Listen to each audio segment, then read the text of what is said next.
We now welcome UFC bantamweight Mark De La Rosa. Mark, thank you for the time today, sir. Thank you for having me. We will kick things off with Nolan King from USA Today. Awesome. Hey, Mark. How's it Appreciate going? the time today. And coming into this fight, maybe a little bit of a different feel than the last couple of fights. The world's in a different place. You're fighting in an empty arena. Talk to me about how you're feeling coming into this one. Man, I'm feeling hungry. All this time off, being stuck at home, and now being able to train and stuff. I'm super grateful for the opportunity to be able to compete, come to Vegas, and showcase my skills. For sure, man. And we talked to your opponent, Jordan Espinosa, a little while ago, and he said that after back-to-back losses for him, he thought that he was going to be cut after his last fight. You're coming off 3 losses. Did you kind of have that same scare after you suffered the last loss? No, not really. Like I said, I train hard. I don't really backlash the company. I've done a lot of favors for the company, taking short notice fights. Like, you know what I mean. A lot of the media don't see what goes on behind the scenes. You just see the results of fight night, and it sucks when you come up short. But at the end of the day, I'm always coming to win, and it's a fight, man. Anything can happen. So coming into this one, do you feel any extra added pressure that you're getting this 4th opportunity that you have to perform, or is it just like you just said, another fight? No, I mean, main thing for me, as far as like pressure for me is, there's a lot of things I'm grateful for, just being stuck at home and just seeing people suffer and seeing people not able to pay their bills and able to put food on the table and stuff. So I'm coming home with 2 checks come Saturday night, and I'm gonna bring it. And you're in a unique position too, because obviously your wife Montana is also a UFC fighter. So while most fighters don't have that type of situation in their household. So how nice was it for you to have the UFC continue despite when everything else is shutting down? Oh man, it's awesome. I'm super grateful for the opportunity, and I'm happy I was one of the chosen few. For sure. And my last question for you: talk about Jordan Espinosa a little bit. The matchup. He's a guy who's been around. You've been around. What do you expect to see out of him come fight night? I don't see anything different from him. I don't see him a different fight. He fights the same every time. Super athletic, super jittery. I mean, he throws the same combos, dances, moves. Super athletic, exciting fighter. But I mean, I'm gonna try to impose my will and bring a pressure that he's never seen before. Appreciate the time, Mark. Good luck. Thank you. And we will take our next question from Gabriel Gonzalez with Cape Side Press. Hey Mark, so I want to go back to it. You touched on, you've taken those short notice fights and you felt like you were in a good spot. But, with 3 in a row, can you just talk about, what do you tell yourself? How do you get in that right mindset to not feel that pressure? Because obviously no one wants to be in that situation in their career. Oh man, like I said, I'm just super grateful for the opportunity. I'm able to step in the cage. I'm able to do what I love every single day. Like all I'm able to do is, besides all this quarantine and stuff, but I'm able to train, teach, coach, and better myself and better people around me. So it's just being grateful. I'm always grateful for the opportunity to wake up healthy and do what I love. Can you talk about your training? Like, how much were you able to actually get in the gym, even with limited people? Were you doing a lot of road work, just, around the neighborhood? Can you talk about what it looked like for you? I don't want to give too many details because I mean things are still kind of shut down back home.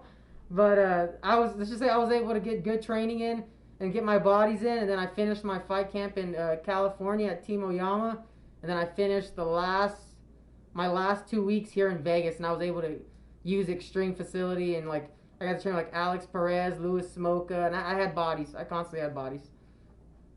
Gotcha. People always go back to it being married to a fellow UFC fighter. How does that work when you're balancing, like work and home? Like, is it you stop talking about fights at a certain hour? Is it no fights at the dinner table? How does it work in the De La Rosa household? It's crazy because I mean it's not too, it's pretty laid back, chill. Because I mean my daughter's a wrestler too, so we're constantly all training. All we do is eat, sleep, train. But my daughter's like a big TikToker, so she occupies us on our when we're home, like eating dinner and stuff. You would think we'd be talking about fights and wrestling. We're just watching her do some crazy TikToks and dances and stuff. So she's our entertainment show whenever we're at the house. Some parts of the gigs are open, other parts are closed. You're gonna sell when you get the victory.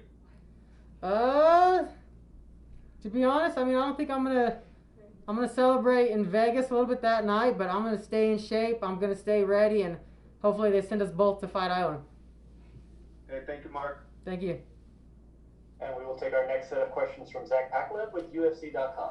You can keep looking at the thing. Okay, so obviously, like you said, you have a sense of urgency coming into this fight, but how do you balance that, like, obvious urgency to get a win with sticking to the game plan and making sure you don't fight outside yourself? I just focus on what's in front of me. I've had a good, my coaches do a good job of just keeping my mindset right, reminding me at the task at hand, and just focus on fight night. I'm not, again, like I said, y'all bring it up, but it's not running through my head at all. I'm just ready to perform, ready to fight, showcase my skills, and give a shout out to my team. It seems like you have a certain amount of confidence or excitement heading into this fight, maybe compared to your previous ones. Is there anything particular that you're feeling that you haven't felt in your last few fights? Just a little, just being able to just change the scenery a little bit, training at like Team Oyama, getting different training partners, different looks, seeing Alex Perez get that dominant win over last week over what's his name? Formiga. And just seeing all that, and it's definitely, I'm ready to go. Definitely got me pumped. And I know you said, like, it's more so the media and other people bringing up, but the people you've lost to are, Kakar France, Alex Perez, these guys are, streaking up, so does that not give you confidence because, like, I know a loss is a loss, but you think about it, like, you faced some of the better fighters in the division. Oh, yeah, like, I've Alex Perez, Kai, like, all these guys, and I've taken those fights on short notice. Yeah. And like I said, at the end of the day, it's a fight. Anything can happen. We can beat each other any given night. Like I said, let me rack up a couple more wins, and I'll start calling these guys back out again. Yeah, and given UFC's been putting on fights for a while now, and so the circumstances aren't as unique maybe as they were a month ago. But I think fighters are predisposed to fight in special environments. What's the most unique environment you fought in as you were coming up? Outside, I think I fought in the rain back when I was like an amateur. I fought in the rain in San Antonio, Texas. It was crazy. Yeah, what was that like? I would imagine that. Slippery. Luckily, I got the job done in like a minute. And before it started raining hard and the event was canceled, it started sprinkling whenever I was fighting. But luckily, I got the job done, and they canceled the event right after I got my W. Gotcha. So as you're walking to the octagon, there's not going to be a crowd. It's going to be the Apex. It's going to have a little bit of a different look. I don't know what your thought process is when you normally walk to the octagon, but what do you think it's going to be like when you walk into the Apex? To be honest, I've just been watching like all the background stuff and watching these fights and like slowly like prepping myself, and I've been able to use the awesome facility at Extreme Couture, and they have like an awesome, like the exact same size cage that they're going to use at the Apex. So like we've been simulating that environment a lot. Like max, I think like there's like 15 people in the building.